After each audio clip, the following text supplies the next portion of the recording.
Assalamualaikum warahmatullahi wabarakatuh. Ketemu lagi dengan saya Keling Lele. Di video kali ini seperti biasa kita lanjut menjawab beberapa pertanyaan daripada sahabat kita, dan langsung saja kita cek dari siapa pertanyaannya. Oke, kita cek dulu.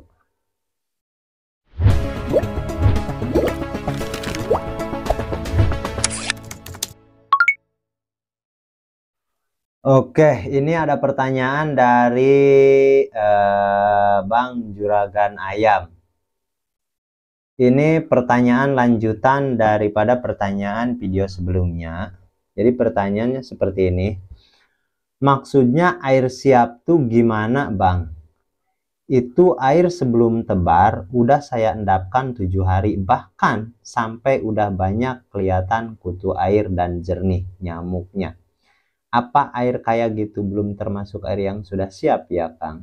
Oke.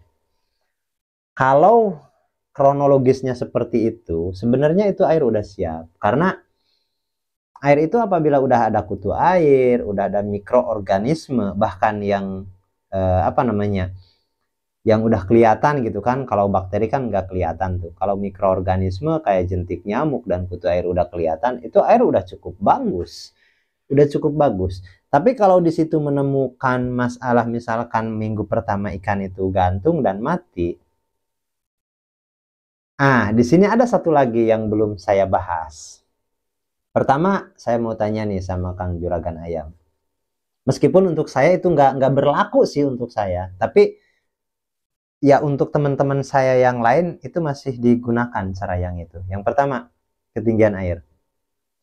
Pertama tebar, usahakan ketinggian air itu dari 30 cm. Pertama tebar, usahakan dari 30 cm, jangan terlalu tinggi. Dan itu salah satu adaptasi yang cukup efektif, karena bagaimanapun juga di segmen pemijahan dan di segmen pendederan itu nggak ada yang lebih dari 50. Pendederan nggak lebih dari 50, dan pemijahan nggak ada yang lebih dari 30. Jadi kita ambil adaptasikan dari itu. Berarti itu lebih ke arah suhu supaya lebih optimal.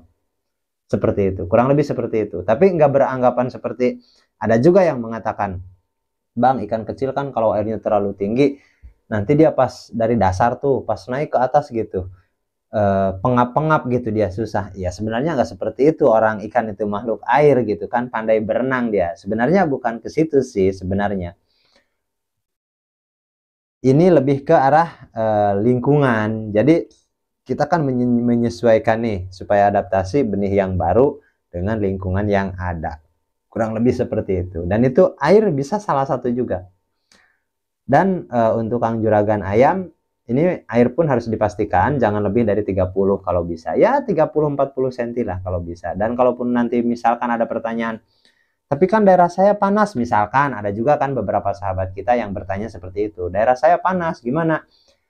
Kalau saran saya, kalau misalkan di kampung-kampung nih, di belakang rumah, di tepi, di mana gitu kan, ada banyak daun pisang tuh yang bisa dimanfaatkan, apalagi yang pisangnya udah ditebang gitu. Daun pisang atau gebok pisang itu bisa dimasukkan ke kolam untuk berlindung ikan, dan itu lebih menjaga suhu air juga. Daun pisang itu bisa menjaga suhu air dan pH air, dan tentunya sebenarnya kandungan yang di batang pisang atau daun pisang itu sebenarnya bisa meresap racun-racun yang berbahaya sih sebenarnya. Tapi saya belum sampai ke sana untuk uji coba, pernah yang pakai dengan yang tidak pakai. Tapi maksudnya riset ke laboratorium, saya belum pernah cek yang itu gitu. Terlalu panjang ceritanya. Jadi saya nggak pernah. Tapi kalau untuk hasil itu sangat baik, sangat bagus. Yang pakai dengan yang nggak pakai itu agak ada perbedaan lah, ada. Cuman kalau kandungannya apa, zat apa yang ditangkap, itu saya nggak bisa menerangkan karena saya sendiri belum menganalisa soal itu. Tapi kalau mencoba, saya udah pernah mencoba.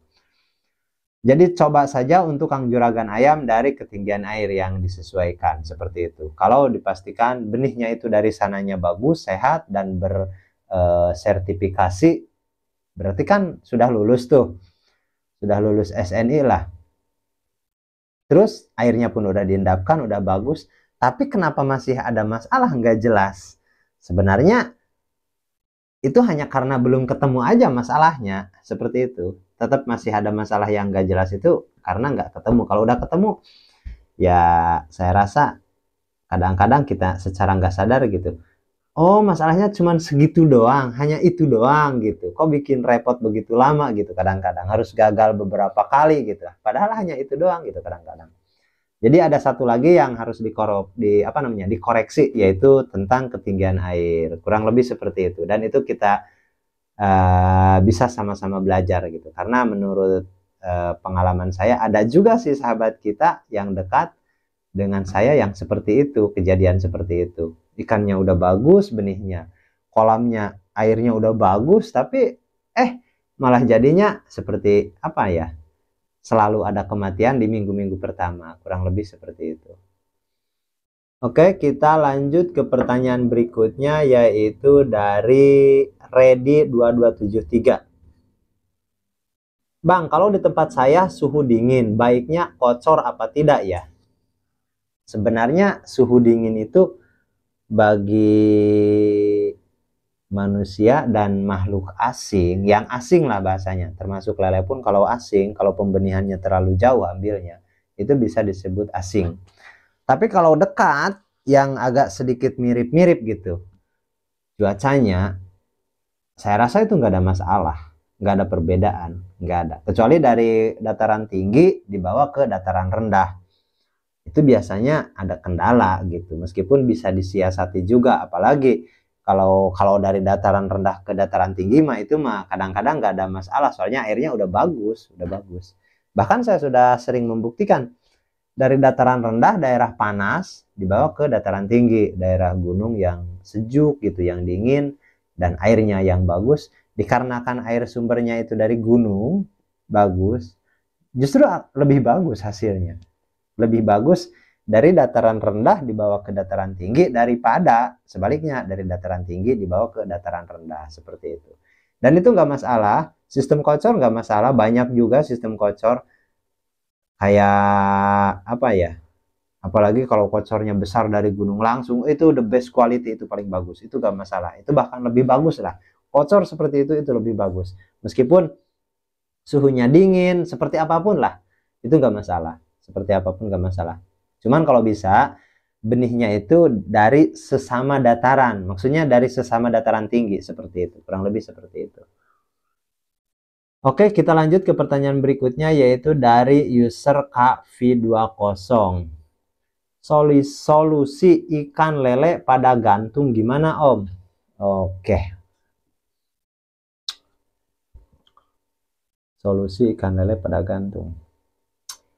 Jadi biasanya kalau gantungnya itu masih kecil ikannya, itu biasanya dari ketinggian air yang harus diperhatikan. Biasanya kalau ikan itu masih kecil. Terus kalau ikan itu udah besar, itu pengaruh daripada ada tumpukan kotoran di dalamnya. Kita bisa buang kotoran ataupun kita bisa tambahkan probiotik supaya mampu mengurai sampah organik atau kotoran yang ada di dasar kolam. Seperti itu. Meskipun itu nggak bisa mengubah amonia, tapi paling tidak itu bisa menekan, seperti itu. Kurang lebih seperti itu. Itu kalau ikan kecil biasanya karena ketinggian air, dan kalau ikan besar itu dikarenakan kotoran sebenarnya, kalau menggantung, seperti itu. Dan meskipun masih banyak sih sebab-sebabnya gitu, tapi kan kalau nggak ada cacat, nggak ada borok, nggak ada radang, ya kemungkinan besar biasanya karena itu sih, seperti itu. Dan oke, ini lanjut ke pertanyaan berikutnya, yaitu dari Zever. Ukuran per kolam berapa M3 itu Pak? Maksudnya kubikasi atau gimana ini, ukuran per kolam berapa? Oke, saya tebak saja. Mungkin ini ukuran kolamnya yang ditanya. Dan ukuran kolam itu D3 dan kubikasi isinya kurang lebih 7 sampai 8 kubik isi airnya. Karena ada yang 70 cm ketinggiannya, ada yang 80, ada yang 90, seperti itu. Terus kalau tebarnya, untuk tebar itu kita rata-rata di angka 300 sampai 350 per meter kubik, rata-rata 300 sampai 350. Meskipun ada sih yang 375, 300, 400 ada sih, tapi Rata-rata di antara itu, kebanyakan lah, kebanyakan 300 sampai 350 per meter kubik, seperti itu. Kalau untuk tebar, kurang lebih seperti itu. Mudah-mudahan jawaban saya sesuai dengan pertanyaan, karena pertanyaannya begitu singkat, jadi saya pun nggak bisa terlalu panjang juga membahasnya, seperti itu. Oke, kita lanjut ke pertanyaan berikutnya, yaitu kolor sakti. Assalamualaikum Bang, di daerah saya lele sekarang acur. Harga lele cuma 16-17 ribu per kilo. Sedangkan pelet mahal per karung protein 31% minimal. Min 2 370. Hancur Bang petani. 37. Tapi ya maaf nih, saya luruskan juga untuk Kang Kolor Sakti. Kalau 17 dengan harga pelet 36 berarti kalau min 3 atau apa namanya, polos. Kalau polos di bawah 37, karena ini kan min 2 kan, 31% min 2 370, berarti kan min 2. Sementara kan yang favorit untuk pembesaran itu di segmen pembesaran itu kan kita pakai min 3 atau polos, berarti bisa lebih murah dari situ. Kalau pakan itu di bawah 370, harga jual 17, ya meskipun tipis sih, sebenarnya memang tipis sih, sebenarnya memang tipis gitu. Tapi di situ kita tinggal siasati FCR paling. Kalau dari FCR-nya jebol ya hancur lah, susah juga kalau dari FCR-nya jebol. Karena dari selisih harga pakan dengan harga lele itu sangat tipis, apalagi kita tambahkan biaya benih seperti itu. Dan itu memang sangat tipis. Dan saya rasa, tapi gimana ya, bingung juga saya menyampaikannya. Kita coba langsung kita jual ke apa namanya, pasar aja, langsung bantai aja gitu. Kita coba bantai aja. Kalau misalkan tengkulaknya terlalu gitu kan, ya maaf untuk para tengkulak, ya maaf juga. Maksudnya terlalu apa namanya, nggak menghargai kerja keras petani atau pembudidaya, ya wajar lah kalau para petani, para pembudidaya berteriak dan lawan. Dan saya rasa kalau si pembudidaya itu mau saja melawan, itu sebenarnya bisa sih sebenarnya, seperti itu. Cuman perbedaannya kadang-kadang kita kalah gos doang sih sebenarnya, seperti itu. Tapi menurut saya coba saja bantai gitu, bantai pasarnya berapapun lakunya, seperti itu. Karena kalau yang namanya agen, ya maaf, kalau belinya 17, dia nggak bakalan berani jual 17. Ya meskipun dia bisa bakar uang gitu, kalaupun banyak modal, berapa lama dia bisa bakar uang, seperti itu. Itu sebenarnya kalaupun ya maaf gitu. Tapi ini saya nggak mau terlalu jauh lah karena ini publik. Cuman yang jelas ya kita siasati paling dari sistem penjualan.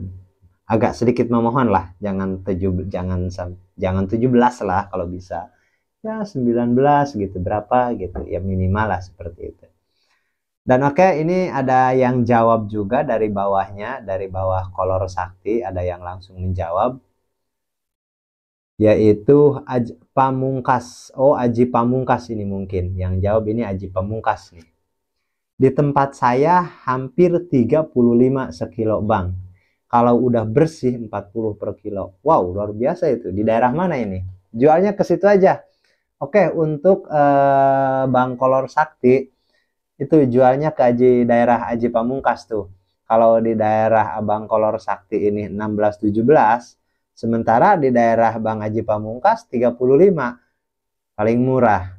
Harga kalau udah bersih 40. Itu mantap itu. Itu mantap itu. Coba itu dihubungi aja, coba saling komunikasi aja. Ya barangkali di sini kita ada manfaatnya kan, pasti ada manfaatnya lah.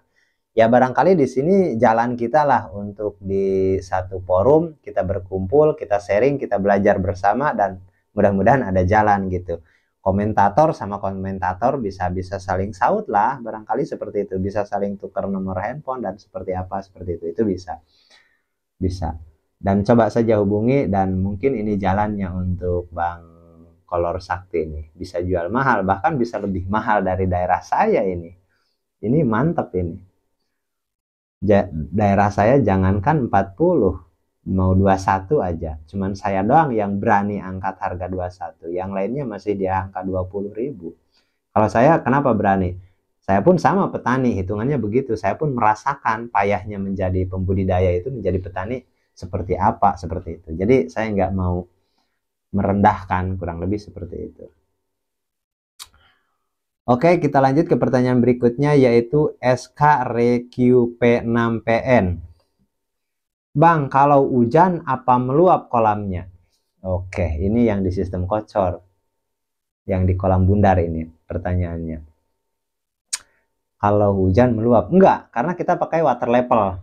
Jadi water level itu adalah pembuangannya atau outletnya itu kan di luar. Dan tinggi tuh, sesuai ketinggian air di dalam kolam. Jadi apabila air yang di dalam kolam sudah melewati batas paralon pembuangan tadi, water level tadi, secara otomatis dia akan keluar secara otomatis, karena water level gitu. Dia sama level nanti yang di pembuangan dengan yang di dalam kolam. Seperti itu. Karena ada water level, jadi jangan khawatir. Tapi untuk tutorialnya, cara kerjanya, insya Allah nanti saya akan bahas lagi. Saya buatkan konten, tinggal sabar saja, tunggu nanti kontennya. Saya akan buatkan konten lagi supaya lebih jelas gitu. Cara kerja sistem kocor seperti apa. Bahkan masih ada juga yang bertanya, pembuangannya itu di tengah, di dalam, atau gimana, atau pakai keran gitu. Berarti kan sekian banyaknya dari video yang saya upload di YouTube, masih banyak yang belum memahami secara tuntas gitu cara kerja sistem kocor itu. Jadi oke, nanti kita akan bahas lagi, dan untuk yang sudah tahu ya jangan bosan-bosan lah seperti itu, karena bagaimanapun juga kasihan untuk beberapa sahabat kita yang belum memahami dan belum tahu cara kerjanya seperti itu. Oke, kita lanjut ke pertanyaan berikutnya. Ini dari Bang Dian Nabor. Kang, lokasi Akang di mana? Bisa minta alamatnya? Oke, untuk Bang Dian Nabor, saya berada di,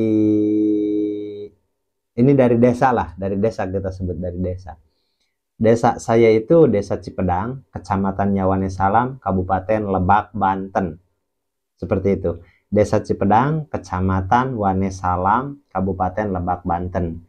RT 015 RW 001. Dan untuk kota yang di yang lebih dikenal banyak, Binuangen. Makanya sering banyak yang tanya saya, ngajak kenalan di media sosial, di YouTube, di Facebook, di Instagram, di TikTok, dimanapun. Saya mengenalkan diri itu, saya adalah Kling Lele dan saya dari Binuangen. Dan kalau misalkan sahabat datangnya ke Binuangen, ke kota Binuangen, ke Binuangen, tanya saja ke tukang pecel lele, semua tukang pecel lele lah. Tanya saja, kenal nggak sama Kling Lele gitu. Pasti tahu, pasti dia ngasih tahu di mana rumah saya, seperti itu. Ataupun ke warteg gitu.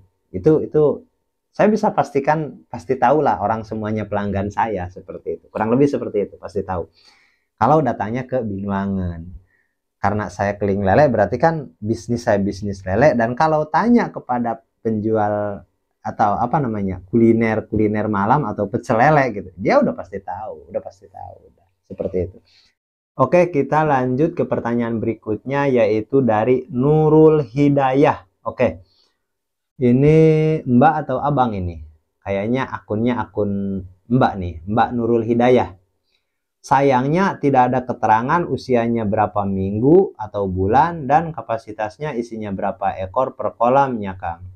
Oh ya, ini di video, komentar di video, yaitu ini rahasia sistem kocor yang sebenarnya.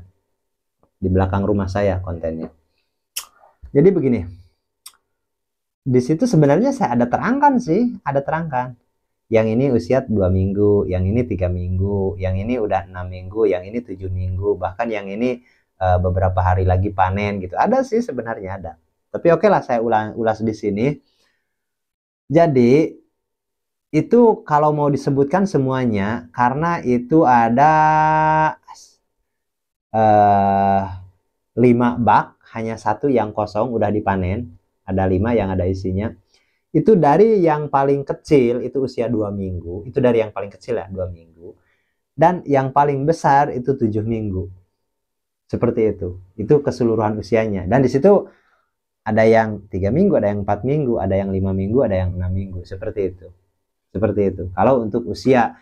Terus dari kepadatan, oke, ukuran kolam, karena di sini ada pertanyaannya kepadatannya berapa, ukuran kolamnya berapa, seperti itu. Ukuran kolam di belakang rumah saya itu sudah banyak saya buat konten, sudah banyak saya terangkan di situ. 3 kali 4 meter ketinggian air 1 meter, ketinggian bak keseluruhan 1 meter 25, tapi airnya saya pakai 1 meter, seperti itu. Kecuali sewaktu-waktu nila gitu dulu lah, sekarang saya enggak pakai nila lagi, semuanya lele. Kalau dulu memang pakai.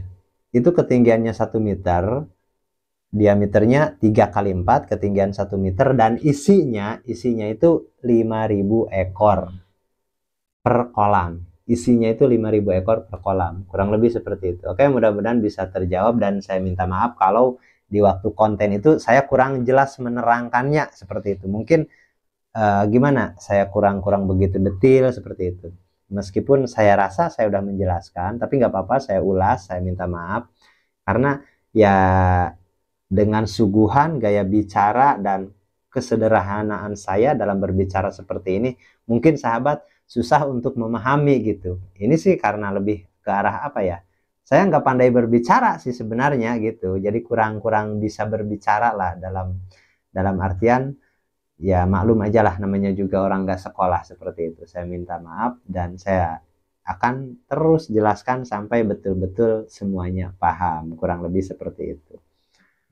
Dan saya rasa untuk video yang ini cukup sampai di sini dulu. Kita lanjut di next video berikutnya, dan assalamualaikum warahmatullahi wabarakatuh.